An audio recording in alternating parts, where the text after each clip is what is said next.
Alrighty. What's going on, my buddy? Happening, brother. Well, Are we on the pod? that's it. It's only Unloading taken the you Satoshi probably shirt? eight months. It's only taken you 8 months, but well done. Something like that. But we on a Nice. low time preference here in Bitcoin world, aren't we? Very, very low time preference. Very low time preference. How your sats doing on your miner there? It's 8 months down the line. The miner's unplugged because it makes too much noise. I need to find another place for it when I'm recording. So I lose out on blocks when I record. But Okay. All we're right. supporting the That's fine. network in other ways. Good. Good man. Alrighty, so this is episode 5, I believe, and I have my brother, the one who is responsible for all of this, because he orange pilled me. Couldn't he? How you doing, my buddy? It took me a while. I'm very good. I'm very good. And Awesome. I'm glad to have you on reveal here. that side. Yeah, all good, all good. So that was going to be one of my questions a little further down the line is how long did it take you to orange pill me? But before we get there, let's start with your journey, with your Bitcoin journey. Tell me what your first exposure to Bitcoin was and how did you react? So the first time I ever heard about Bitcoin was in 2013. I was just finished college. I was in America and working on the ski slopes in West Virginia. And one of the guys mentioned Bitcoin to me. Had a look at it, didn't do anything about it. Then something that'll resonate with you was the first time I actually bought Bitcoin was December 15th to 20th of December 2017. Now, if anyone remembers what date that was, you'll understand that that was the top of the 2017 bull run. I think it was at like $18,000 or something like that. And you That was the bought first time Bitcoin I ever, then? yeah, I was in the Transkei for international viewers. That's like the riding off-road motocross mecca of South Africa. And I was doing a trip there. And one of the guys on the trip there chatted to me about it. And I put in a little bit of ammo. And then about 2 weeks later, we all know what happened then. The ICOs went bust and it went from $20,000 down to what it was, one and a half, $2,000. Oh boy. So then I completely just left it, absolutely left it in the wallet, didn't do anything about it. And then, yeah, kind of saw it over the next couple of years. But then there was a moment in 2019 that I was busy with a property transaction, and one of the chaps said that he wants to do a part payment in crypto. He was talking about Bitcoin, but I was like, what do you mean? What is like? He's like, okay, I'm going to give you one piece of advice. There's one book. And you know what book that is? Because I'm sure it's behind you. It's by Safe, the Bitcoin Standard. So Bitcoin Standard. That's yeah, the orange pill mecca. In fact, it's not yeah, behind me, it's right here. Here it is right here. This is my that my that's daily that, reading. that's the book. So I mean, And so take me back to the first time you bought Bitcoin. What was it that the person told you about? he just told me about it. It's a digital currency you can transfer between two people. And at that stage, I think, if I'm not mistaken, I think he had about 20 coins, Okay. um, which he bought in like 2015. So I mean, it wasn't a lot of money. And he was like, "Sure, I'm balling now." So, and sadly today he has nothing. Oh boy. Yeah, that's Yeah. a So, common theme about, among early adopters, just not really but knowing what they absolutely had. in 2017, it was 100% about putting 1,000 rand in. That's our currency here in South Africa, and taking 2,000 rand out. Absolutely 100%. There was Yeah. no, there was nothing else. It wasn't, I didn't look at it as a store of value. It was pure gambling at that stage. But the book that you just showed, that changed absolutely everything. Now we're at a point where whatever we make, we want to get into Bitcoin as quickly as possible because we know that the paper is worthless. So that's kind of where we are, or Yeah. certainly where I am. And I'm And pretty so sure that you're in the the same next space. question, yeah, then in 2017 when you had the property transfer and you had one of your clients say, read this book. Tell me about that journey, because that I would say is probably the real start to the kind of awakening and discovering Bitcoin rabbit hole.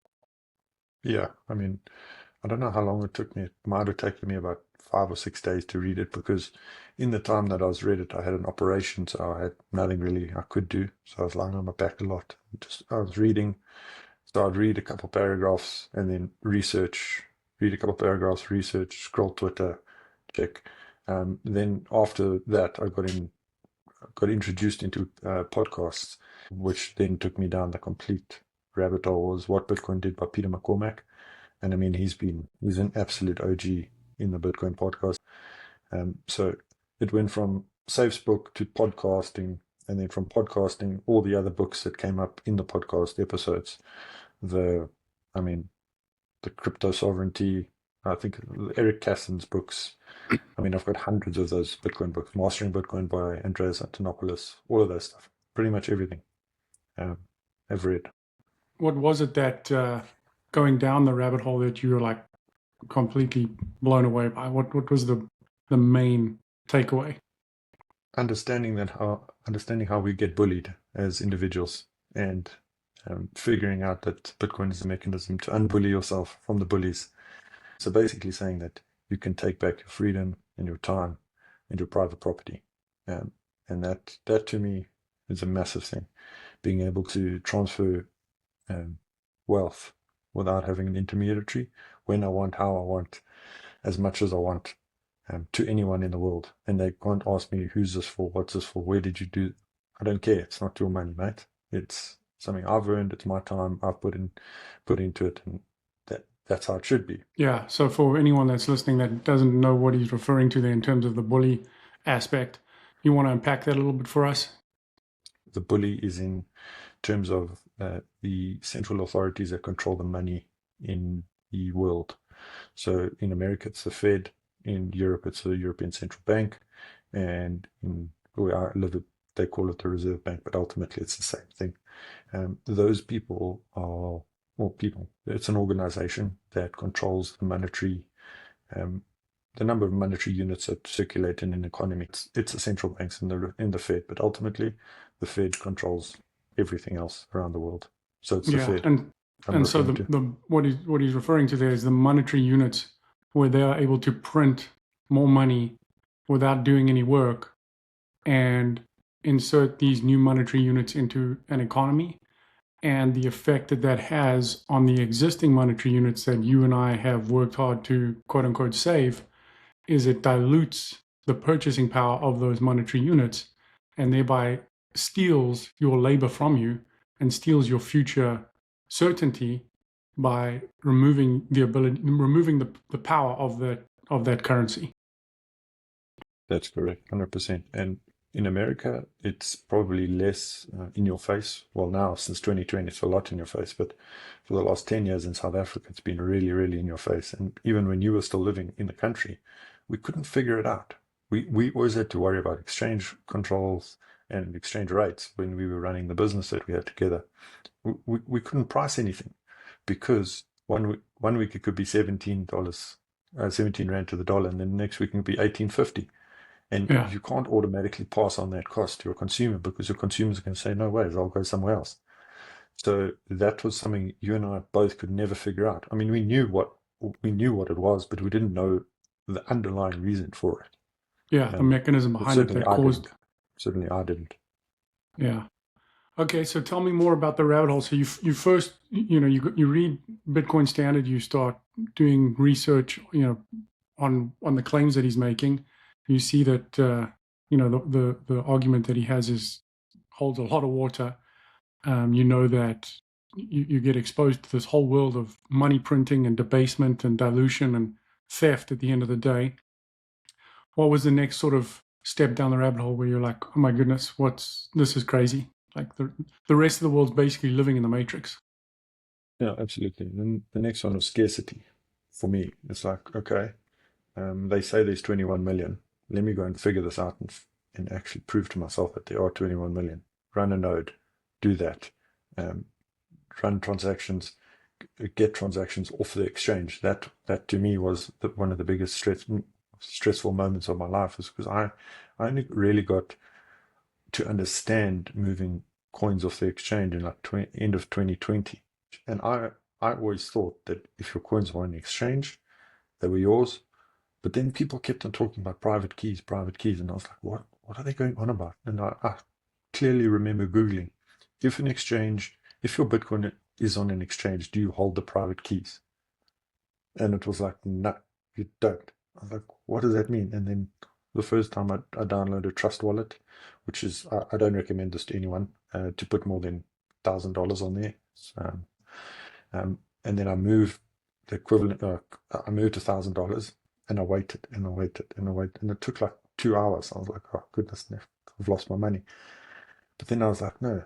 Then I got introduced to Mempool. Then I put the address in and I could see it was there.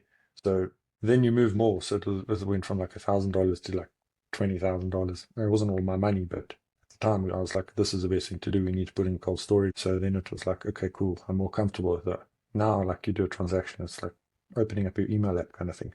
I mean, you do have to be careful, certainly now with man-in-the-middle attacks, but if you kind of got a process that you go through, it's pretty much solid. So once again, just to kind of give a little bit more context on that, that is basically the second sort of commandment, if you will, that Bitcoiners talk about. It's not your keys, it's not your coin. And that is a huge core thesis of the Bitcoin journey. When you learn that your fiat currency, your US dollars or your rands in a bank is not your money, it's not in the bank, and it's only owed to you by the bank. So they can do whatever they want with it, and they don't actually have to give it to you. Absolutely. If you do something that annoys them or don't pay them back on time or whatever, I mean, there's multiple reasons that they can do it. Not so much here in South Africa, but certainly around the world. If you say something funny, they will block you.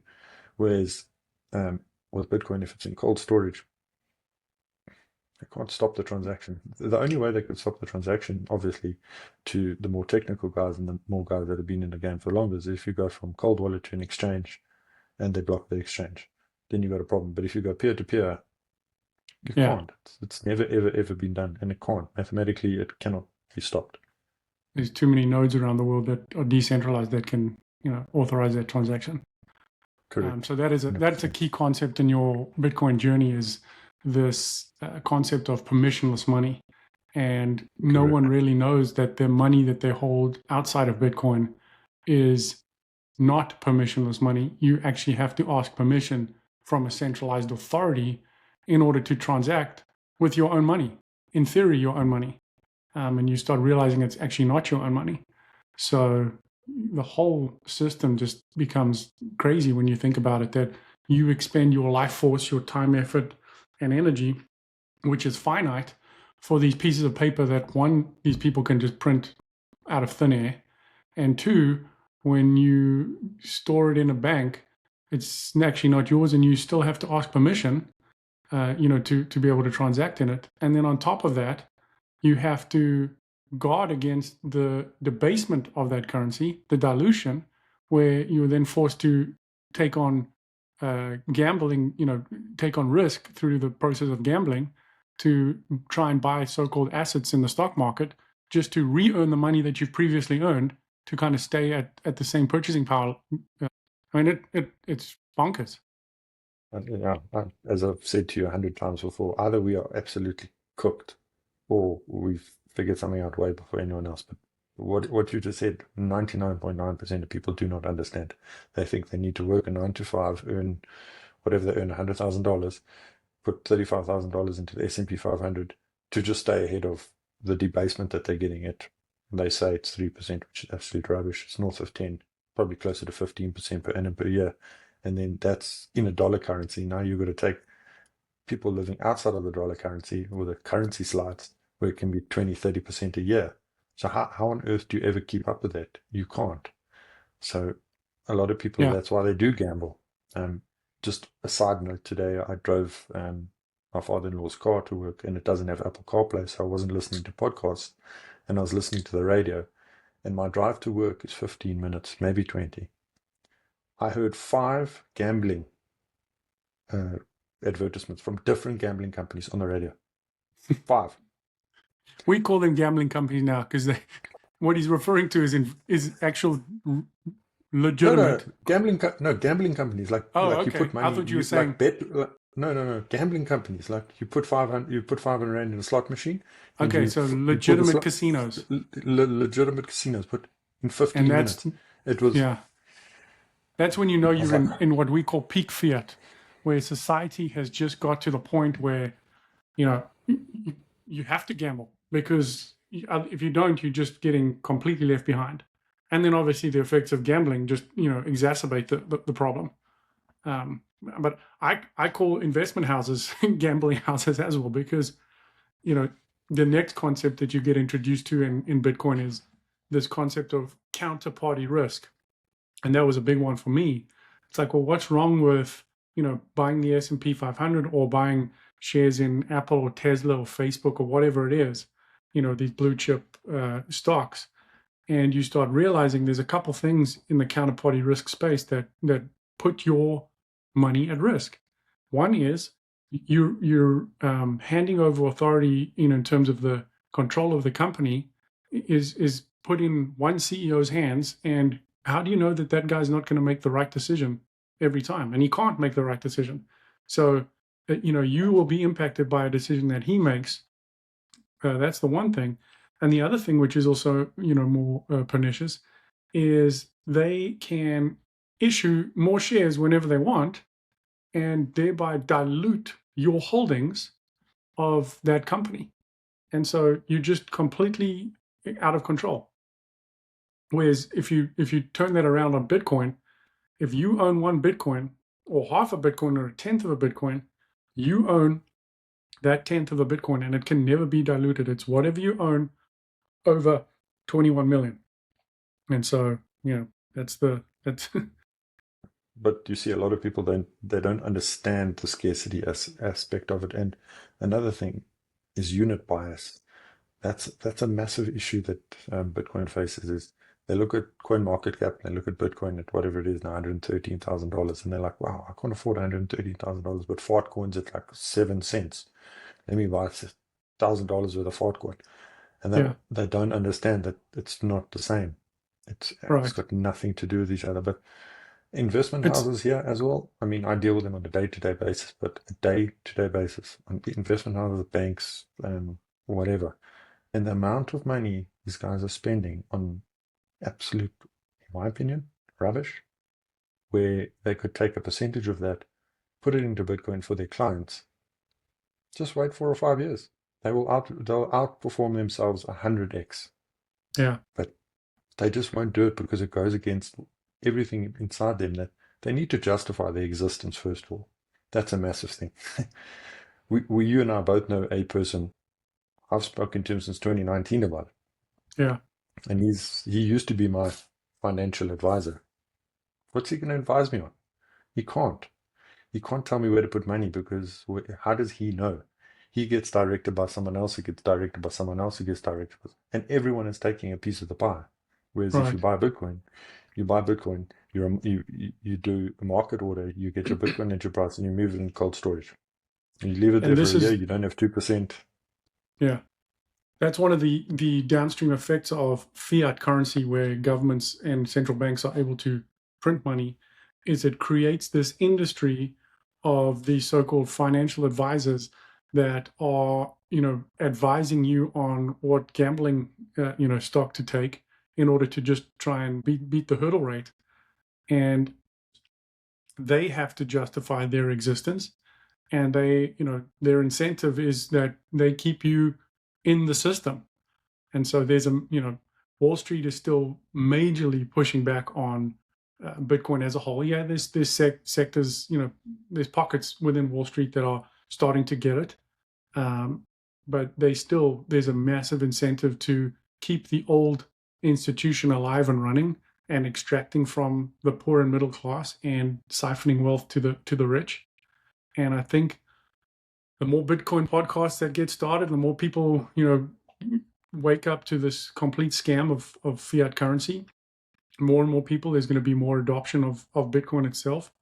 And that's going to hopefully become where, people are going to start realizing fiat's a scam, and I'm going to save my precious time, effort, and energy and put it into Bitcoin, something that cannot be debased and is going to provide wealth for future generations and for my lineage.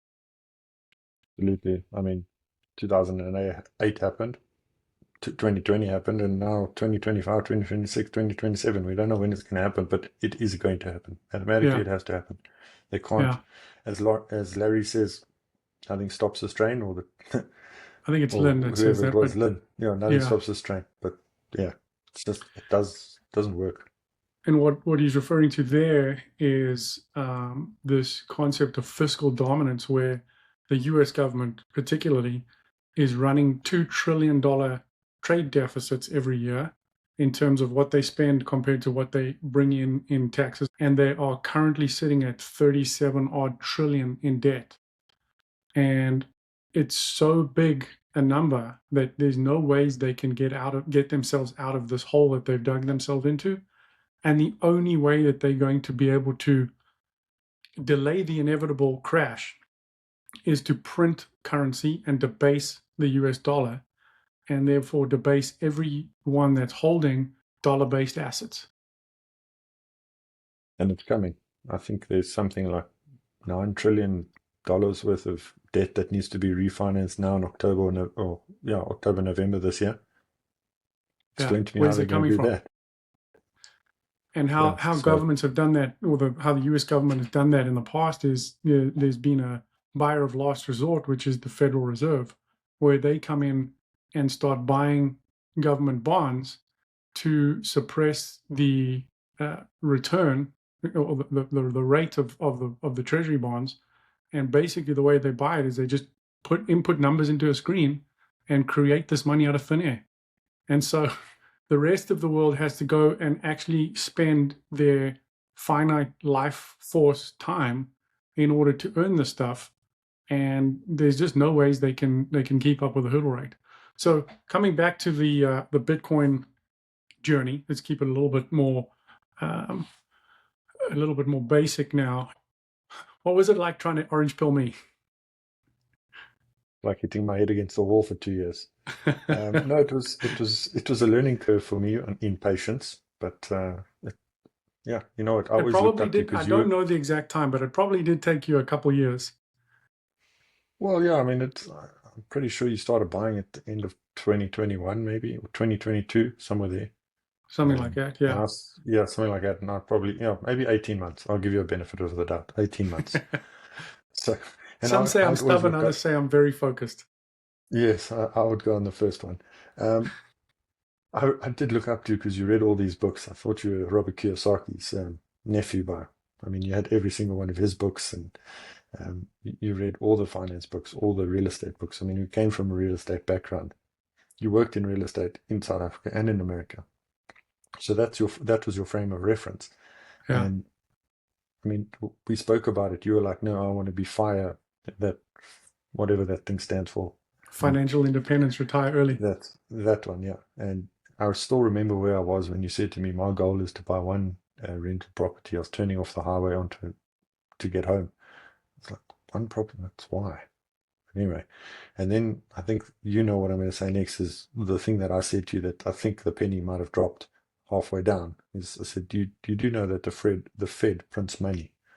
And you're like, huh? What do you mean? I was like, no, the Fed literally prints money.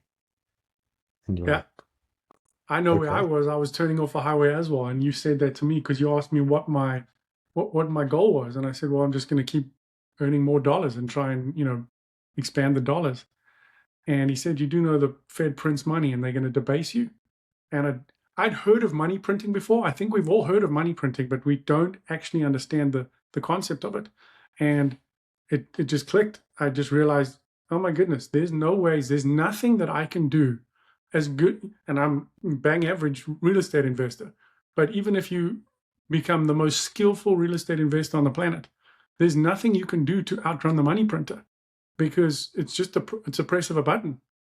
And so, at some point there's rules to how many mortgages you can get in America. And then you've got to start doing other avenues.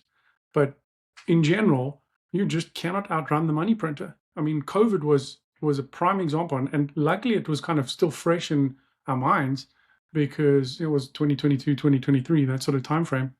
And there was a glaring example right there of what happened. And the Fed printed 40% of all dollars in circulation within a year or two, and that's why we're suffering now with global inflation. No one else's And how? income, very few people's income, has kept up with it. Never. No ways. Only in our country, people that steal money, that happens. But other than that, it's mathematically you cannot increase your salary unless you're starting on a low base and you get up to kind of average. But as an average blue collar worker, your salary is not increased the Yeah, way that the money's. It's no ways. I mean, how nowhere many near. people have you told that story about 40% of the money has been printed in the last couple of years? It goes in the 1 year, out the other year. No Yeah. clue. Have Is no it, clue. I say, what about milk? No, it's got expensive as a percentage. Probably 50, 60%. Don't care. Well, they yeah. care, but they don't understand. Why? And the amount of times I've seen people, just the most basic Bitcoin book. It's the simplest book on Bitcoin, written by a really cool lady. She outlines it very easily. And I follow up with him just for my own sanity. 6 weeks later, oh, have you read the book? No. No. Have fun staying Yeah. poor.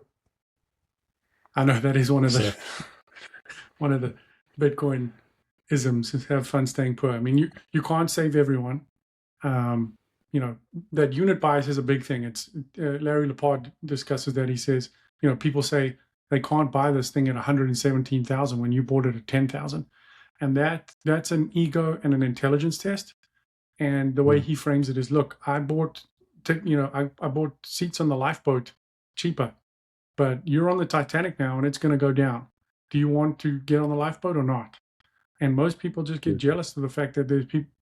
Someone bought Bitcoin for 1 cent, and they were there to support the I got a buddy network, who mined it.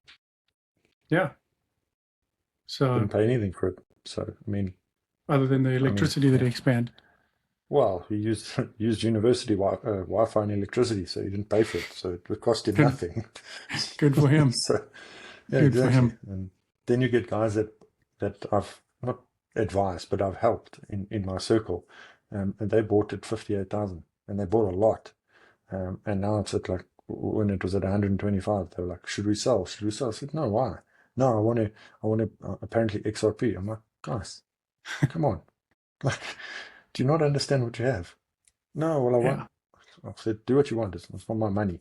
Well, first of all, they don't know how to move it out of self custody, which is another problem, which is maybe a good thing for them, but it's just crazy. It really is. But Yeah. let me ask you this: besides the time that I mentioned the Fed, when were you like, I'm all in?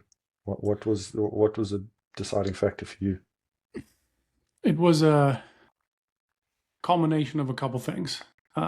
So once you shook the ground that I walked on, in terms of every uh, perception I had about money, and I'm looking right here next to me. There's a bookshelf of maybe 200 books, and I would say 95% of them are finance, economics, business, all that nonfiction books. Not one of them, and there's a lot of real estate because my goal was real estate. My vehicle was real estate. Not one of them ever mentioned the money printer and debasement.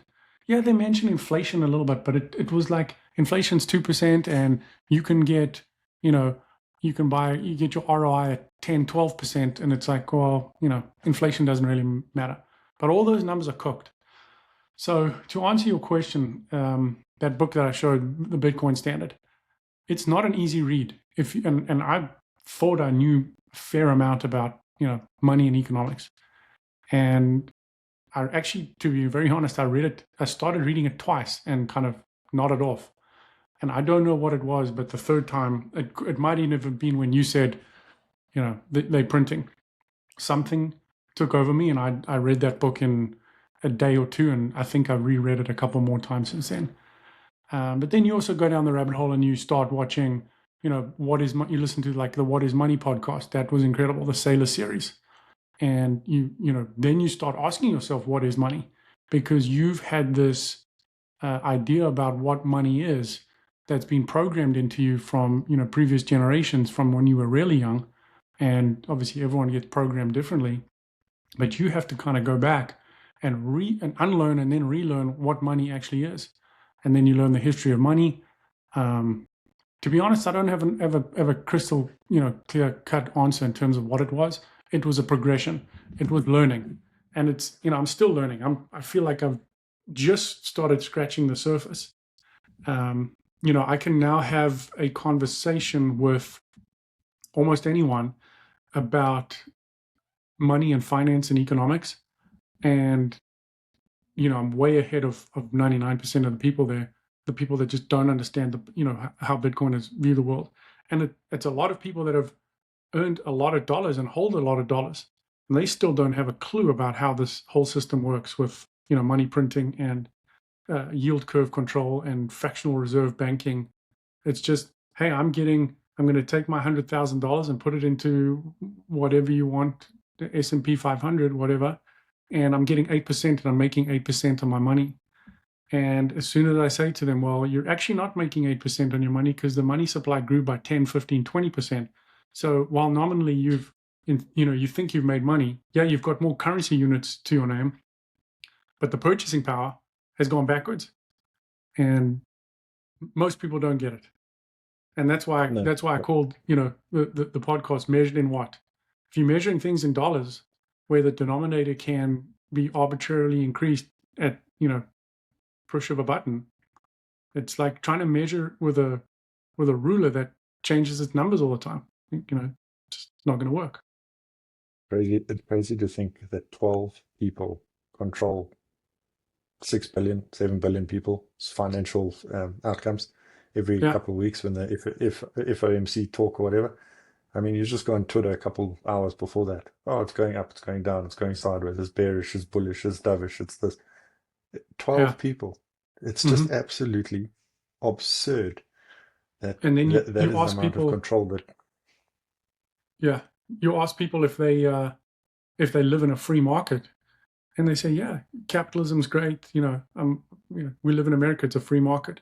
And it's like, it's not a free market. You have 12 people that are controlling the price of money. That's as centralized. That's as socialist as you can get. Fascist, socialist, whatever you want to call it. It's government centralization, and it's not a free market. Why doesn't the market determine the price of money? Why is it up to 12 people? And it's because the incentive is that they got in and they can control money, and it's the easiest job on the planet. It's the best business model you can ever invent, is press a button and create more money. And you get 100%. To benefit at it, disproportionately compared to the rest of the world. Yeah, I mean, imagine that, having ability to buy 10 Bitcoin and it didn't cost you anything. It didn't cost you 1 minute of your time. Yeah. So they can print $1 million and you can buy 10 Bitcoin. Right. I mean, they won't do that, but that's just, it boggles my mind, and it's even worse in third world countries.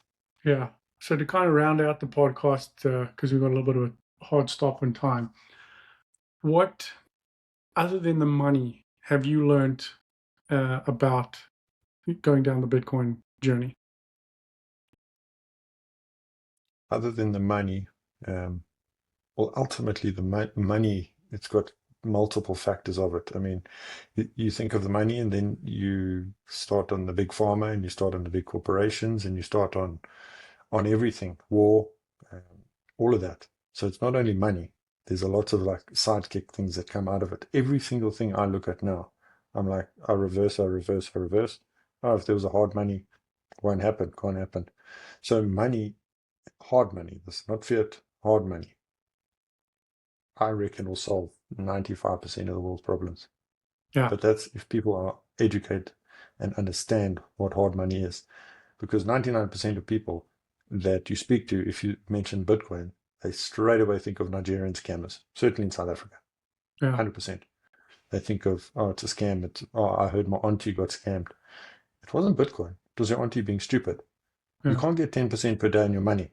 You just do a simple calculation on ChatGPT. If I put in $1,000 and it compounds at 20% per day, when does my money run out, or when am I the richest person in the world?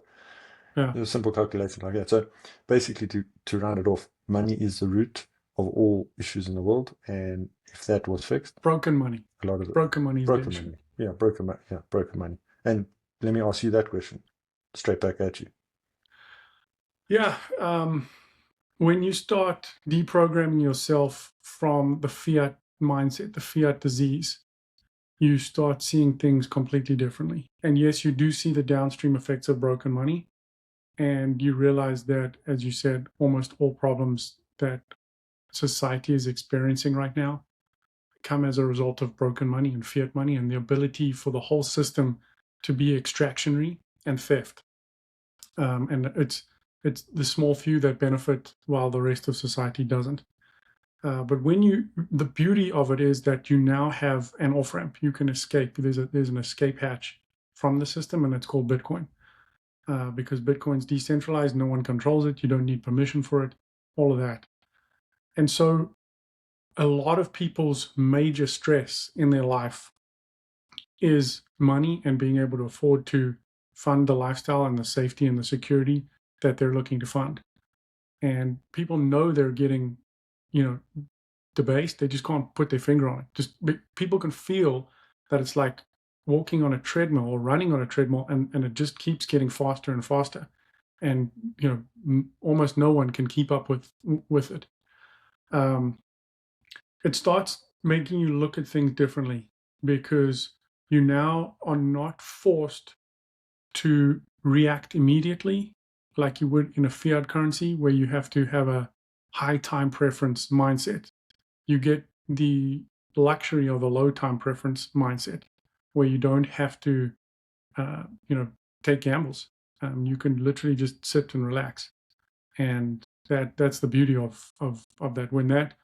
When that outlook starts permeating through every aspect of your life, you start living in bliss almost. So, It is. Bitcoin, It's incredible.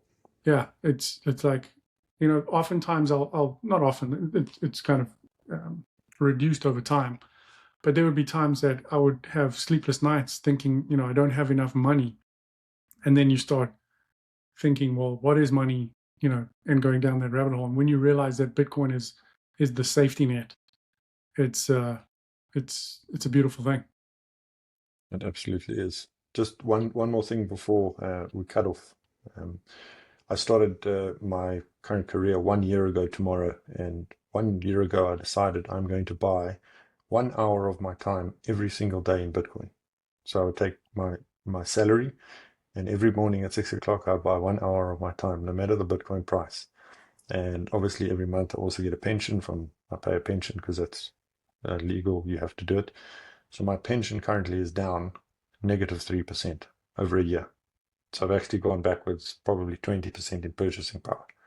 And in Bitcoin, I'm up 15%. That's No awesome. fees. It's liquid every single day, dollar cost average. And I want to do that for the next 10 years. And just keep building the That's it. stack. Yeah, absolutely. Yeah. So, And I I did think that 1 year I ago, did that on purpose. yeah, I mean, from the first buy that you had 1 year ago, you're up 100% on that buy. Yeah, I'm up 100%. But then, Yeah. amortized over every day. Yeah. You bought the dips, you bought the peaks. Yeah, 100%. And you're 15% Doesn't matter, up. whatever yeah. So Yeah. with no, one, it's liquid if need be. Two, there's no fees on it. Whereas if I'd put that money into a financial services company, I would have to ask them for 32 days and I'll get penalized for pulling it out early and this and that.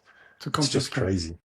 Yeah. It absolutely is. But anyway, thanks very much for inviting me on your podcast, and hopefully, see you again. We'll and have you I'm on very again, glad I buddy. got to Orange Pull you. Sweet. Have Thank a good you, one, my bud. boy. We'll chat to you Cheers. soon, buddy. Okay, bye.